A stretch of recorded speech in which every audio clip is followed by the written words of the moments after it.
Faites comme le petit frère Petit Dragon, les gars. Abonnez-vous. Yo la famille, j'espère que vous allez bien, moi ça va nickel, c'est votre boy Hans pour de nouvelles aventures. Avant que la vidéo commence, n'hésitez pas à liker, à commenter, à partager, donner la force au maximum en commentaire, ça fait toujours plaisir. Allez, c'est parti. L'épisode s'appelle Sous pression. Tout commence avec Franck qui arrive, il est pressé de ouf. Il prend son petit déjeuner rapidement. Kani lui dit qu'il y a un match contre Assad demain. Il dit ok et il file. Dans le couloir, Franck croise Shooter. Shooter demande à Franck où il va. Franck dit qu'il va à l'entraînement et Shooter dit qu'il va voir le maire. Il demande à Franck de lui demander pourquoi et Shooter dit qu'il est invité par le maire. Ça sent mauvais cette histoire. Après, il continue son blabla. Il dit que lui et Franck sont amis et que les amis, ça garde des secrets. Et il fait référence aux secrets liés à l'Olympique et le foot de rue. Ensuite, comme d'hab, il continue son chantage. Il demande un maillot de l'Olympique à Franck et s'il ne lui donne pas, il va tout balance à son entraîneur. J'ai l'impression que c'est un disque rayé. On revit tout le temps la même scène. C'est une dinguerie. On revient à la cantine. Assad dit que ça lui fait bizarre de jouer contre les Bleus. Petit Dragon lui dit bleu un jour, bleu toujours.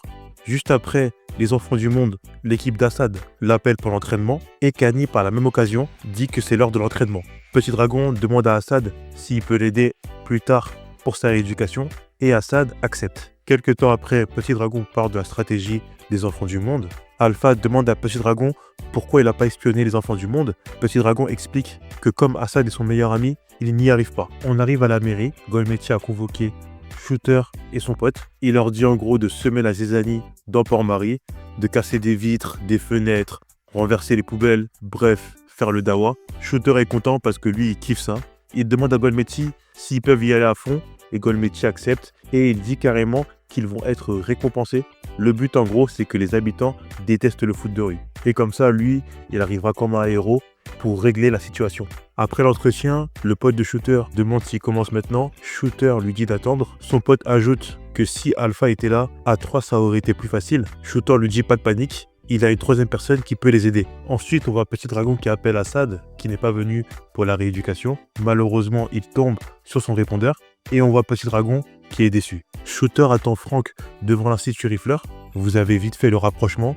En fait, la troisième personne dont il parlait était Franck. Franck s'excuse par rapport au maillot de l'Olympique, car il n'a pas pu le ramener parce que ce maillot est réservé à l'équipe. Shooter lui dit on verra ça plus tard et qu'il doit lui parler en privé, à l'abri des regards. Shooter dit qu'il va pouvoir tout expliquer à Franck pendant que tout le monde est à la cantine. Pendant ce temps, justement, à la cantine, Petit Dragon est jaloux parce que Assad n'est pas venu le voir à sa rééducation. Du coup, il va voir Assad qui est avec ses coéquipiers. Petit Dragon n'est pas content parce qu'il n'est pas venu le voir. Les coéquipiers d'Assad disent que c'est normal qu'il prenne ses distances parce qu'il y a bientôt le match. Petit Dragon dit qu'il ne joue même pas, mais le coéquipier d'Assad réplique en disant qu'il est analyste et que se voir avant un match important n'est pas une bonne idée. Assad rajoute qu'il est un peu stressé par rapport à cette situation. Quand il est avec les Bleus, il a l'impression de trahir les enfants du monde. Et quand il est avec les enfants du monde, il a l'impression de trahir les Bleus. Petit Dragon, comme d'hab, il comprend rien. Et Assad rajoute qu'il s'éloigne d'eux que jusqu'à demain. Shooter a expliqué le plan à Franck. Franck n'est pas d'accord, évidemment. Il lui dit carrément qu'il peut trouver un maillot pour lui plus rapidement. Shooter, ce gamin, il lui fait encore du chantage. Il dit qu'à la mairie, il a trouvé le numéro de l'entraîneur de Franck et qu'avec un simple coup de fil, il peut mettre fin à la carrière de Franck à l'Olympique. Du coup, il lui donne rendez-vous à 23h30 à la place Petralcia et il ajoute qu'il faut qu'ils viennent avec des ballons parce que les habitants doivent savoir que c'est des joueurs du mondial qui ont fait ça. En partant, Shooter se retrouve devant Assad. Assad lui demande qu'est-ce qu'il fait dans leur chambre. Shooter reçoit un appel du maire. Il répond et il dit à Assad de le laisser tranquille. Assad demande à Franck si tout va bien et Franck, encore une fois comme d'hab, décidément je dis beaucoup comme d'hab parce qu'il y a beaucoup d'épisodes qui se ressemblent. Bref, on en parlera un jour.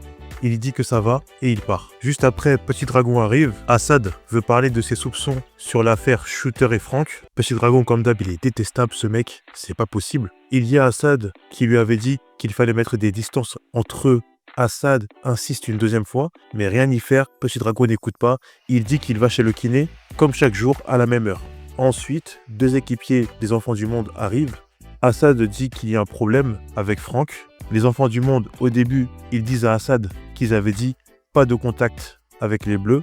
Assad dit que là c'est vraiment important et les enfants du monde qui ne sont pas têtus comme Petit Dragon comprennent. On arrive à l'usine à sardines, les Bleus parlent du match contre les enfants du monde, Franck est en retard et l'entraînement commence. Pendant l'entraînement, on voit que Franck n'est pas bien, tous les buts passent, c'est une véritable passoire. Les Bleus font une pause, toute l'équipe demande à Franck qu'est-ce qui se passe. Franck dit qu'il a eu un entraînement assez dur à l'Olympique, évidemment il ment, les Bleus ont de la peine pour lui. Il dit aussi aux Bleus qu'il va dormir chez lui ce soir, car c'est l'anniversaire de sa mère, ça c'est un mensonge de ouf. Kani dit que l'entraînement est terminé, Franck file chez lui et Alpha dit qu'il doit garder sa sœur et qu'il y va. Les Bleus se donnent rendez-vous demain pour le match contre les enfants du monde.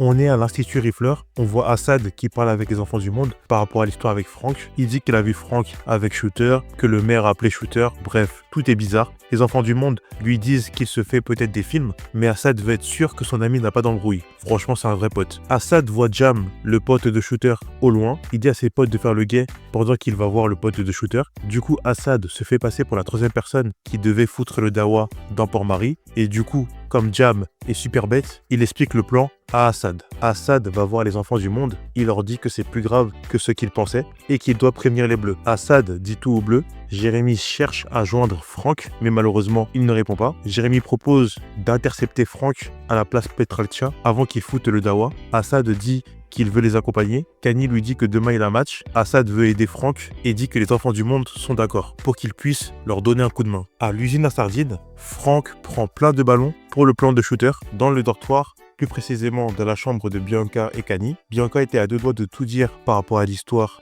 de Franck et Shooter, comme quoi Shooter harcelait Franck. Au moment où elle allait tout dire, Jérémy et Assad toquent et disent à Kani que c'est l'heure d'aller récupérer Franck. Les Bleus vont en douce sauver Franck et Petit Dragon les intercepte. Il leur dit qu'est-ce qu'ils font avec ce traître d'Assad. Eh les gars, dans cet épisode, je peux pas me voir Petit Dragon, c'est une dinguerie. Kani dit à Petit Dragon qu'il demande à Bianca, eux ils ont pas le temps et ils y vont. Petit Dragon va dans la chambre de Bianca et dit que Assad ne veut plus traîner avec lui, mais il croise Assad avec Kani et Jérémy. Bianca dit que Assad est avec eux parce qu'ils veulent intercepter Franck avant qu'il fasse une grosse bêtise. Et Petit Dragon est choqué. On est à la place Petralcha. Franck a ramené les ballons pour Shooter et Jam. Du coup, les deux se déchaînent. Ils tirent sur des fenêtres, des poubelles, des vitres de magasins. C'est un carnage. Shooter influence Franck pour qu'il tire en lui faisant, encore une fois, du chantage. Au moment où Franck veut tirer, les Bleus l'interceptent. Et l'inspecteur Rico arrive. Les Bleus se cachent avec Franck pour pas que Rico les voie. On retourne au dortoir. Petit Dragon est toujours choqué. Bianca s'apprête à tout dire à Petit Dragon. Mais encore une fois, on les coupe. Les Bleus arrivent dans la chambre. Tout le monde se pose des questions. Franck, comme d'hab, il ment. Il dit qu'il voulait s'entraîner avec Shooter de base parce qu'à l'entraînement, il a été nul. Tout le monde lui dit mais pourquoi Shooter c'est une brute, etc. Lui il fait genre qu'il savait pas et que maintenant il le sait. Il ajoute qu'il n'est pas si méchant quand on apprend à le connaître. Enfin, c'est ce qu'il croyait. Kani dit à Franck qu'il est trop naïf et pour clôturer tout ça, elle propose à tout le monde d'aller se coucher car demain il y a match. Bianca qui connaît toute la vérité regarde Franck d'un air énervé. Le match va commencer à l'usine à sardines. Bianca dit à Franck qu'elle sait qu'il a menti aux autres. Elle demande si Shooter a continué à le menacer. Franck dit oui, mais qu'il a vu Shooter se faire arrêter hier et normalement il devrait plus l'embêter. Et Bianca espère que c'est vrai. Tag présente les enfants du monde, leur palmarès, etc.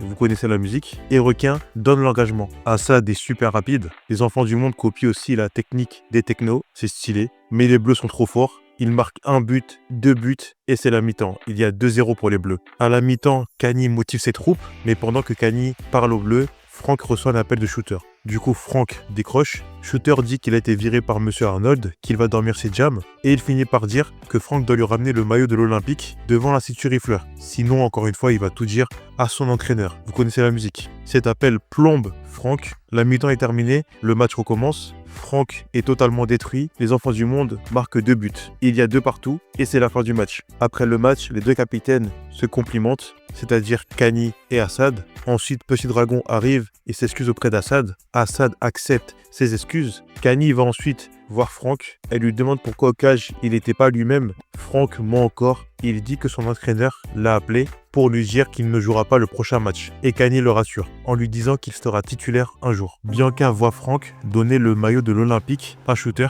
Bianca demande à Franck si Shooter lui fait encore du chantage. Franck dit que cette fois-ci, il a le numéro de son entraîneur et en un appel, il peut mettre fin à ses rêves avec l'Olympique. Bianca dit que si s'était fait arrêter, ses rêves aussi auraient été brisés. Franck le sait. Bianca ajoute que s'il recommence, il faudra qu'il dise tout à un adulte. Et Franck dit d'accord. Mais comme vous le savez, il va pas le faire. C'est la fin de l'épisode. C'est parti pour la review. Commençons par Franck. Franck, franchement, là ça devient trop. Il se fait harceler de fou. À part Bianca, il faut qu'il parle de cette histoire à quelqu'un. Carrément, j'ai de la peine alors que c'est un dessin animé, c'est une dinguerie. On commence à constater qu'il en a un peu marre. Je pense que dans les prochains épisodes, il va parler à quelqu'un et Shooter va se faire défoncer. D'ailleurs, en parlant de Shooter, ce manipulateur, c'est un truc de ouf. Il est rentré dans la tête de Franck. Il fait ce qu'il veut de lui. Jusqu'à il envoie casser des vitres et des poubelles, des je sais pas quoi. Non, c'est une dinguerie. Et son pote Jam là, qui a pas de personnalité, il le suit comme un toutou. Ensuite, on a aussi Assad qui a été tiraillé entre les Bleus et sa nouvelle équipe parce que Petit Dragon, encore une fois, lui faisait la tête. Et lui, je peux plus me le voir, Faut vraiment qu'il change. Il a un caractère, excusez-moi du terme, de merde. Franck, il vivait des problèmes d'ouf avec Shooter. Il était tellement concentré sur le fait que Assad ne traite plus avec lui qu'il a même pas calculé que Franck avait des problèmes. C'est quel capitaine ça? Même s'il est à la retraite entre guillemets, mais il devrait voir des choses quand même. Sa sœur, elle est triste par rapport à sa mère adoptive. Il voit rien du tout. Franck se fait harceler depuis le début de la saison, mais lui, il voit rien. Ce personnage, je sais pas. Sinon, à part eux, les autres personnages n'ont pas beaucoup d'impact. À part vite fait Bianca qui a dit à Franck de tout dire, vu qu'elle sait la vérité. Elle a quelques interactions avec Franck, mais sinon, elle n'a pas fait grand-chose elle aussi. On a les enfants du monde qui sont forts, mais on n'a pas vu leur vrai potentiel parce que Franck n'était pas à 100% lors du match. Assad est toujours aussi rapide, c'est une dinguerie. Voilà, globalement, cet épisode était super bien. J'ai bien aimé, surtout le moment où Franck était tiraillé entre écouter Shooter et suivre ses valeurs. En plus, ça rime, c'est incroyable. Voilà, c'est parti pour l'épisode 18. L'épisode 18 s'appelle « Un avenir en question ». Au début de l'épisode, on voit Jérémy qui va voir Tag. Tag parle avec Fédé et Jérémy entend la conversation. Fédé dit à Tag qu'après le mondial, il a du boulot pour lui. Et comme Tag parle d'avenir avec Fédé, cela brise le moral immédiatement à Jérémy. Parce que, comme vous le savez, il ne sait toujours pas quoi faire. Pendant ce temps, Petit Dragon espionne les Sphinx pour informer le plus possible les Bleus. Pendant qu'il note dans son carnet, il voit un serpent. Il a grave peur et du coup les Sphinx le crament. On retourne à l'Institut Riffler. Jérémy est déprimé sur son lit. Franck va lui remonter le moral, mais Jérémy n'écoute rien. Il est complètement dépressif. Il quitte la chambre. Franck le suit. Jérémy et Franck croisent les aigles. Les aigles aussi sont déprimés car ils n'ont pas de stratégie pour battre les pandas. Franck réfléchit à une stratégie pour les aigles, mais les aigles partent. Et Franck dit que tout le monde l'ignore. Franchement, Franck il se fait victimiser par tout le monde. Il fait trop de peine. Les Bleus sont à la cantine. Jérémy est toujours déprimé. Petit Dragon arrive. D'ailleurs, il vole le croissant de Franck et Franck ne dit rien. C'est vraiment la victime du groupe, c'est officiel.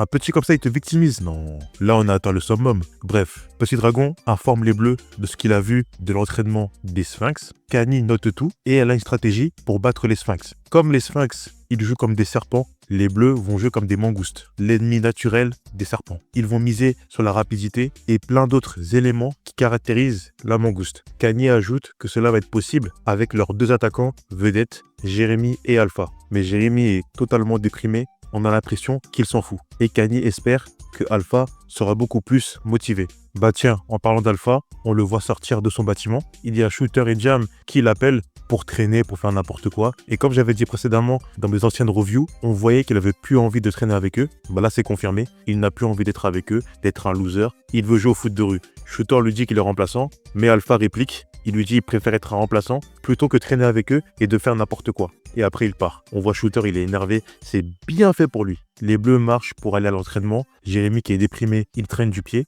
Alpha le voit et il dit à Jérémy « Alors tu traînes ?» Carrément c'est choquant de voir ça. Les deux sont devenus proches. Enfin, c'est ça qu'on voulait depuis le début. Kani explique la stratégie pour l'entraînement et l'entraînement commence. Jérémy n'est pas du tout dedans. Au contraire d'Alpha qui est super motivé. Kani tire au but. Franck arrive à parer le tir. Le ballon part dans les buissons. Franck va chercher le ballon. Pendant ce temps, Kani demande à Jérémy qu'est-ce qui se passe parce qu'elle voit qu'il n'est pas dedans. Jérémy dit que rien ne va, mais qu'il va se ressaisir. Franck a retrouvé le ballon et il voit Shooter et Jam. Franck commence à paniquer. Il dit qu'il lui a déjà donné le maillot. Qu'est-ce qu'il fait ici? Shooter dit à Franck d'arrêter de paniquer. Il n'est pas là pour lui. Ils sont juste venus pour rendre fou Alpha. Du coup, l'entraînement reprend. Ils font que de critiquer tous les faits et gestes d'Alpha. À un moment, Jérémy fait la passe à Alpha. Alpha n'arrive pas à bien intercepter la balle. Shooter et Jam se moquent de lui. Il lui balance une canette. Alpha va vers eux pour en découdre. Shooter dit qu'il va rien faire, il est tout seul contre eux deux. et Jérémy tire une grosse frappe et le ballon arrive dans le ventre de Shooter. J'avoue, c'était stylé. Jérémy épaule Alpha et les 4 veulent se battre. Kanye et Bianca veulent se séparer. Juste avant que la bagarre commence, Monsieur Arnold arrive. Il dit à Shooter qu'il était exclu de l'institut. Qu'est-ce qu'il fait là? Et il le fout dehors. Monsieur Arnold a dans les bras le chat de l'institut Rifleur qui se sent pas bien. Jérémy arrive à voir ce que le chat a. En fait, le chat a une épine dans la patte. Jérémy retire l'épine et Monsieur Arnold dit qu'il a un don avec les animaux. Mais en fait, Jérémy, il faut pas lui dire ça. Maintenant, il se fait des idées. Il se prend pour un vétérinaire. C'est vraiment une galère. On est de renouveau à la cantine. Les Sphinx viennent souhaiter bon courage aux Bleus. La capitaine des Sphinx a son serpent sur son bras. Tout le monde a peur, à part Bianca. Bianca a peur de tout, sauf d'un serpent. J'ai pas d'explication pour ça. Les deux équipes se demandent quand Tag va annoncer le lieu du match. En parlant de Tag, il est là. Les deux équipes lui demandent où est le lieu du match. Tag ne sait pas, parce que Golmechi est partout. Jérémy arrive tout content, parce qu'il sait ce qu'il va faire plus tard. Il veut devenir soigneur animalier. Tout le monde le regarde. Dans leur tête, ils se disent tous, qu'est-ce qu'il raconte encore lui? Bianca le félicite. Tag écoute Jérémy parler et il a une idée. Il dit qu'il sait où va se jouer le prochain match. On est dans le bureau de Monsieur Golmechi. Comme d'hab, le maire menace Rico. Il lui dit que c'est un incapable et que s'il réussit pas à avoir le prochain match des Bleus, il devra penser à changer de carrière. Jérémy appelle des centres animaliers et il leur demande s'ils cherchent des stagiaires. Après avoir accroché, il entend les aigles qui sont déprimés car ils ne savent pas comment appréhender le match contre les pandas. Jérémy décide d'aider Eshani. Il prend son carnet et il modifie leur stratégie. Les aigles regardent les modifications et sont choqués de son potentiel. Jérémy reçoit une notification et il y a l'heure et le lieu du match. Le match se passera à la place Petralcha. Et c'est même annoncé sur le site. Jérémy ne comprend pas parce que Golmechi pourra voir ça. Jérémy va voir les Bleus, il dit que Tag a annoncé le match, mais il sait pas pourquoi il a annoncé le match dans ce lieu. Kanye dit qu'elle a demandé à Tag et le lieu c'est bien ça. Et tous les Bleus sont en réflexion, ne comprennent pas son choix. On arrive le jour du match, Requin ne comprend pas le choix de Tag. Tag explique à Requin, il lui dit de se calmer et que des fois, les choses qu'on voit le moins sont sous le nez. Tag annonce les deux équipes et le match commence. Franchement, le match est super cool. Il y a des tirs, des passes incroyables. Alpha et Jérémy ont peur du serpent de la capitaine des Sphinx. Pendant ce temps, Rico reçoit une notification et il voit que le match est à la place Petralcha. Il veut y aller, mais il a au téléphone Golmechi qui lui dit qu'évidemment c'est faux, qu'il va encore se faire avoir et qu'il cherche dans d'autres endroits. Du coup, la métaphore que Tag a dit juste avant est vraie. Parce que pour la police et pour Golmechi, ça serait trop beau qu'il fasse un match à la place Petralcha, qui est le lieu le plus évident de Port-Marie. Avant la mi-temps, la capitaine des Sphinx, elle marque un but incroyable. Requin siffle la pause. Shooter et Jam regardent le match. Shooter a une idée. Il veut aller balance à Rico que le match se passe à la place Petralcha. Kanye demande à Alpha et à Jérémy qu'est-ce qui se passe. Et Alpha et Jérémy disent qu'ils ont peur des serpents. Carrément, c'est une phobie. Tout le monde rigole et Kanye a une stratégie pour battre les serpents. Requin siffle la reprise du match. Le match recommence. Les Bleus priorisent les passes sur Bianca parce que Bianca n'a pas peur du serpent. Elle fait la passe à Kanye et Kanye met une retournette. Elle est incroyable. Tout le monde est choqué. Elle tire tellement fort que le gardien il part avec le ballon dans les cages. Pendant ce temps, Rico cherche le lieu du match. Shooter et Jam disent à Rico qu'ils savent où est le match. Rico ne les croit pas. Il pense que c'est une stratégie des joueurs du mondial pour l'écarter du lieu du match. Du coup, il les embarque. C'est bien fait pour eux, encore une fois. Il reste 1 minute dans le match. Les Sphinx veulent gagner du temps. Et Jérémy dit qu'il doit faire la technique de l'aigle. Cette technique consiste à mettre le ballon toujours en hauteur.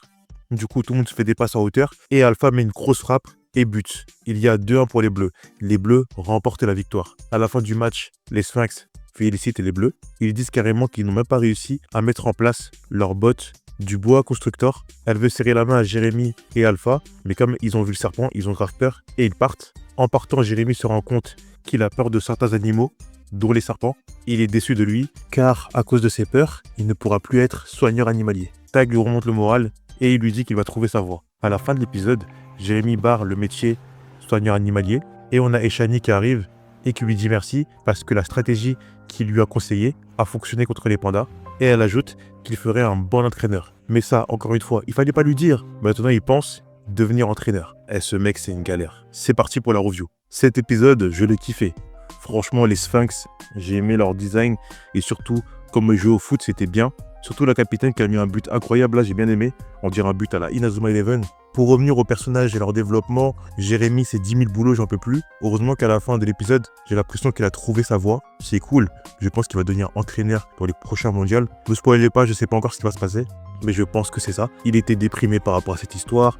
Au début, il pensait qu'il était vétérinaire. J'ai bien aimé le moment où il a aidé Alpha, qui était malmené par Shooter et Jam. Franchement, c'est un bon poteau. Et j'ai également aussi aimé le moment où il a conseillé Eshani, si je ne me trompe pas, par rapport à sa tactique. On a vu qu'il avait vraiment un vrai talent au niveau du foot. Et j'espère que cela va être exploité dans les prochains épisodes. Ensuite, on a Alpha qui veut plus traîner avec Shooter et Jam. Enfin, merci. Enfin, une intrigue qui se termine. Là, c'est bon. Il veut traîner qu'avec les Bleus. Il s'amuse plus avec eux qu'avec les deux fous là. Et ils n'ont pas aimé ça. Du coup, ils sont venus le confronter. J'ai bien aimé le fait qu'ils se laissent pas faire. Et carrément, Jérémy et Alpha allaient se battre contre eux. Je pense que s'il y avait eu une bagarre, Jérémy et Alpha, ils les auraient terminés. On avait aussi Tag qui ne savait pas où jouer le match. Et finalement, il a décidé de jouer le match à la place Petralcha. Parce que pour la police, c'est impossible qu'il joue là-bas dans une place où il y a autant d'engouement. Et Rico est toujours aussi bête. Le Shooter et Jam sont venus se venger en disant le vrai lieu du match. Mais lui, il l'a pas écouté. Il les a même embarqués. Et ça, j'ai kiffé. Voilà, globalement, c'était un bon épisode. J'ai vraiment kiffé le match. Il y a eu une retournette incroyable de Kani. Le but de la capitaine des Sphinx était super beau aussi. Voilà. Merci d'avoir suivi cette review. N'hésitez pas à liker, à commenter, à partager, à me suivre sur mon Instagram. On se dit à bientôt pour de nouvelles aventures. Sayonara la famille.